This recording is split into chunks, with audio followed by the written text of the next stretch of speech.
जातो माघारी पंढरीनाथा, तुझे दर्शन झाले आता. वारीतले दिवस कसे गेले काहीच समजलं नाही. कुठं दुखत होतं आणि काय होत होतं, पाय किती दुखत होते, पायाला किती वेदना होत होत्या काहीच समजलं नाही. पंढरपुरामध्ये गेल्यावर भाग गेला, शीन गेला, सगळा शीन उतरून गेला आणि फक्त मनाला आनंद झाला. कारण माहेरात गेल्यावर जसा लेकीला आनंद होतो तसं हे आपलं माहेर आहे. हे संसारातलं माहेर वेगळं आणि हे भगवान परमात्म्याचं भुवैकुंठ ते माहेर वेगळं. त्या माहेरामध्ये जो येतो ना, पण दरवेळेसचा अनुभव आहे महाराज हा.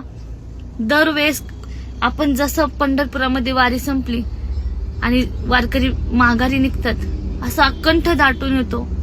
त्या भगवान परमात्म्याची अशी आठवण येते की मायबापाला सोडून जाऊ वाटत नाही. जो वारकरी आहे काही न वाटते की बाबा मला माहेरच नाही. अहो पंढरपुरामध्ये येऊन बघा, तो स्त्री असो किंवा पुरुष असो, दोघांनाही माहेर आहे. पंढरपुरामध्ये या आणि पंढरपुरामध्ये आल्यावरती माझ्या पांडुरंग परमात्म्याकडे तुम्ही जो हट्ट कराल तो हट्ट तो पुरवायला तयार आहे.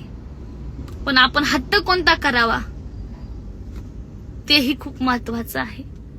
ते मायबाप आहेच हो, लेकराचा हट्ट पुरवायलाच आहे.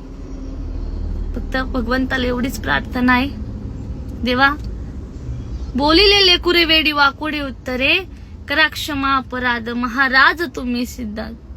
आपल्या लेकराच्या चुका पदरामध्ये घ्या आणि हेची व्हावी माझी असं जन्मोजन्मी तुझा दास, एवढीच प्रार्थना आहे. आणि वारी चुकू नये ध्यारी, माझी वारी कधी चुकून नको देऊ भगवंता, हीच प्रार्थना आहे पांडुरंगाला. रामकृष्ण हरी.